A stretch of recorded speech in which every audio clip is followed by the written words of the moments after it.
Right, we're finally back onto Project Bluemo now. I've just taken the engine mount off here and the old timing belt. It doesn't actually look that old, the timing belt. You know, it's not overly worn or anything. It's an old Deco timing belt. I've had it a couple of years now. Going into year 2 anyway. It's been sat outside for the majority of its ownership. You can tell by the overly rusty brake discs. But I did strip it down with the intention of rebuilding it straight away, but it just didn't happen. It was sat outside, so I did put some WD in the cylinders just to preserve them, and then put a rag over them and put the rocker cover on top of that just to hold it all together and keep it rust free. So now we're finally getting back to it. I've got a brand new timing kit to go on it, so I'll be replacing the lower pulley down there and the timing belt, then put the engine mount back on, put it all back together. I think the only other video that I've done on this is where I rebuilt the cylinder head, so you'll be seeing that going back on. I'm not sure if I've got some blacktop lifters for it. I can't remember what came in the kit. I bought it that long ago. I can't remember what's what anymore. I will be taking the sump off this, cleaning all as much as I can out, and then refilling it with fresh oil, obviously. The last service I think was about 74,000, and the car's now on 85, so it's well due a service. Probably the reason it threw the camshaft, which is what sparked the whole interest in buying and rebuilding it. It is a 2007. Well, the VIN number says it's 2008, so it must be a very early 2008 on a 57 plate. It is a Blue Motion 2. I've got another Blue Motion the same colour as this, but it's a Blue Motion 1, so I'll be rebuilding this and sorting out all the bodywork, trying to make it as mint as possible to replace the other one. And then the other one will be getting the same treatment and then getting sold, but it's on a higher mileage and obviously a lower spec. So I'll be finishing this one off, hopefully rebuilding quite a lot of it today, or at least in this video. So it will be getting some other little bits, like, well, I think I've got blacktop lifters for it. So blacktop lifters, new camshaft, and then other little bits will include like retrofits of optional extras. Might do some, you know, the odd performance upgrade, maybe a remap, I don't know. But that's all for future plans. At the minute, we're concentrating on putting the cylinder head back on. I've got some, I think I've got PD150 head bolts to go in, and genuine top end bolts like injector bolts and rocker shaft bolts. So I have got all the bolts to replace the old ones with, and if they're not genuine, then they are the dark side upgraded bolts, or uprated bolts rather. So I'm going to put the timing kit on, the new timing kit, and then put it all back together so it holds its own weight. So I thought I'd just have a quick look at the last service, and it was at 74,000 in 2018. Bearing in mind I bought this car in 2020, I think it were. So it was well due a service, and probably the reason it ate through the camshaft and wore it down as much as it did. And you can see how long it's been sat outside. Got all the mould. It's disgusting. So hopefully that'll make for a nice cleaning video. Alright, so I've now got the cylinder head ready to put on. I've put the new VW gasket on, head gasket, put the new timing belt on, and now we're ready to put the actual cylinder head in place and bolt it down.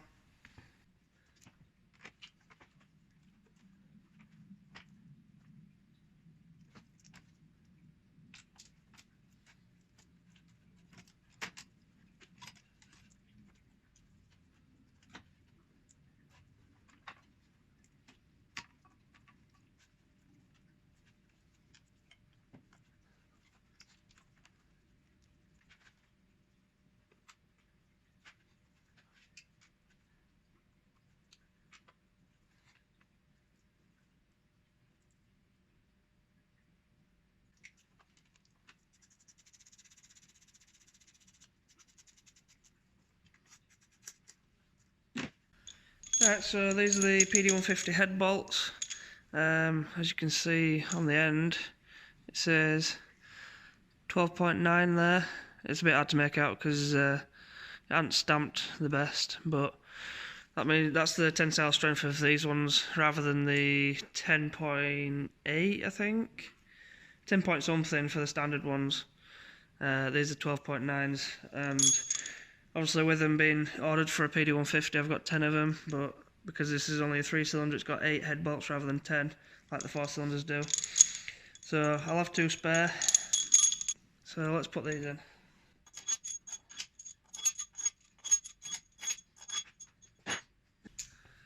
So to start with, I'm just going to wind them down by hand, just so that they're all down but not tight.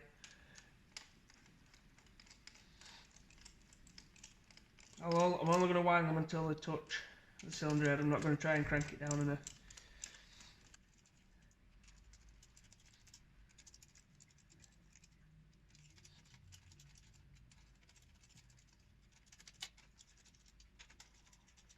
So now they're all tightened down by hand, I'm going to tighten them all down to 40 Newton meters, then 60 Newton meters, and then do 2 rotations of 90 degrees. So it's 4 stages. Some people do it in 3 and just skip straight to the 60 Newton meters.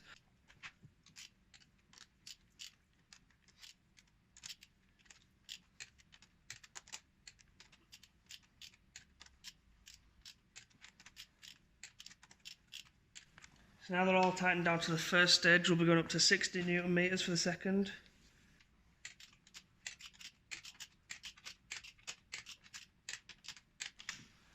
That's the second stage done. Now we're going to do the 2 90-degree rotations.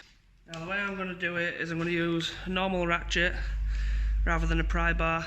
You can do a pry bar and do 90 degrees on the actual bar, so obviously if you start here, it's going to be going to there. But I'm going to do it with a ratchet and just put a little paint mark on each of the bolts.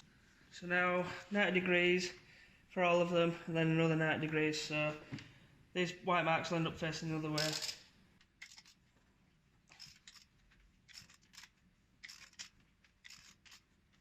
Right, so now that's all tightened down, torqued down properly, I'm going to be putting the camshaft bearings in, and then obviously the camshaft and the top caps. Almost forgot, before I put the bearings in, I've got to put the lifters in, the hydraulic lifters. Right, so these are the new bearings. As you can see, they've got the little peg on it there, just stop you getting it the wrong way around. I believe they're all identical, because there's no instructions saying otherwise. So I'm just going to put these in, and then we'll be putting some assembly lube on them and put the camshaft in. The way I do it is I put the side with the tooth in first, so that locates it. Try and get it as level as you can, and then push down the other side. And if it's not level, it's no big deal, you just need to push this side down. I'm going to have to use a piece of wood to do it because my fingers aren't strong enough. See, like that one's gone in perfectly because it lined up at this side perfectly first. The first 2 are slightly up at one side. I'll just give it a little tap with the bottom of the hammer handle. It's not going to damage anything, but it just gets the bearings nice and flush both sides.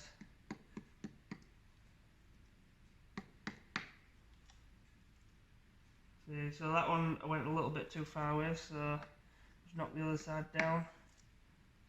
That brings it up perfect.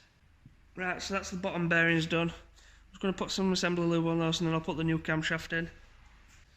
Now this is the old camshaft. It's got a bit rusty because it's been sat out on the side, but if you look at that first lobe where my little finger is, you can see how rounded off that is compared to the new one. So that's the first lobe on the new one, that's the first lobe on the other one. There's a massive difference. So it's got a few worn lobes on this one. Also got a big gouge there. New camshaft going in. Now I'm just going to put the new bearings, these are the old ones. I'm going to put the new bearings in off camera. It's exactly the same procedure as what I did here. So I've put the new bearings in the cam caps, and now to put them on. As you can see, they are numbered. That one's obviously the first one, and that one's the last one. It says number 5, but there's only actually 4 caps because they're the same ones as what's used in the 1.9. So it'll say 1, 2, 3, 5 rather than 1, 2, 3, 4, 5. So I'm just going to sit them on in the right order, and then I'm going to put some assembly lube on them before I tighten them down.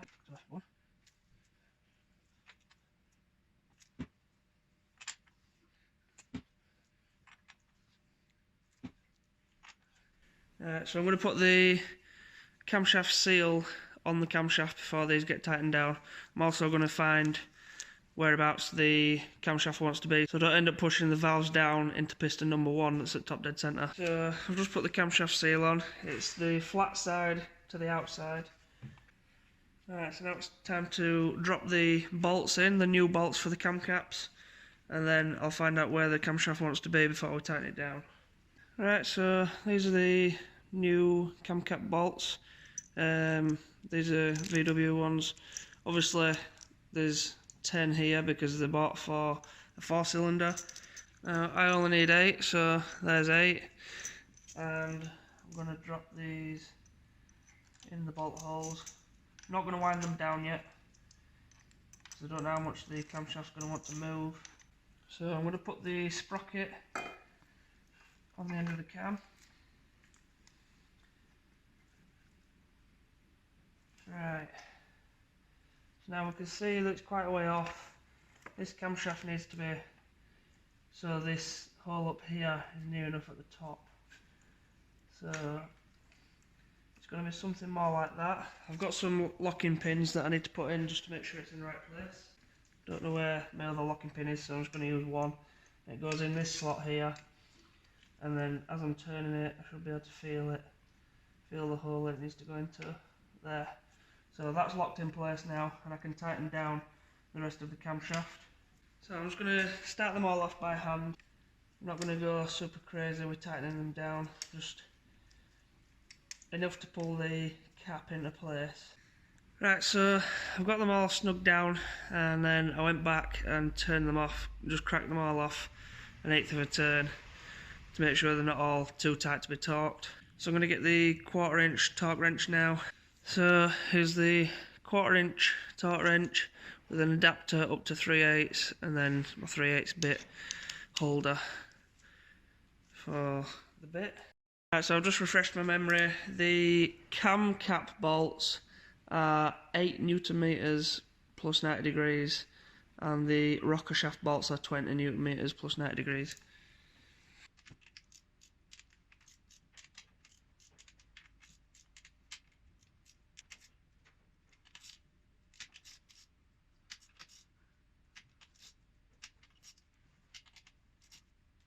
Right, so that's all the camshaft caps tightened down now. I think I might do the rocker shaft first and then do the timing. That's centered nicely. And then next we'll be putting the rocker bolts in, which I've got new ones of again. Those are 20 Newton meters and a 1/4 turn. And then once I've done all that, I'll be putting the timing together and then setting the injector lash. Right, so here's the rocker shaft bolts, brand new ones. These are 12.9 tensile as well.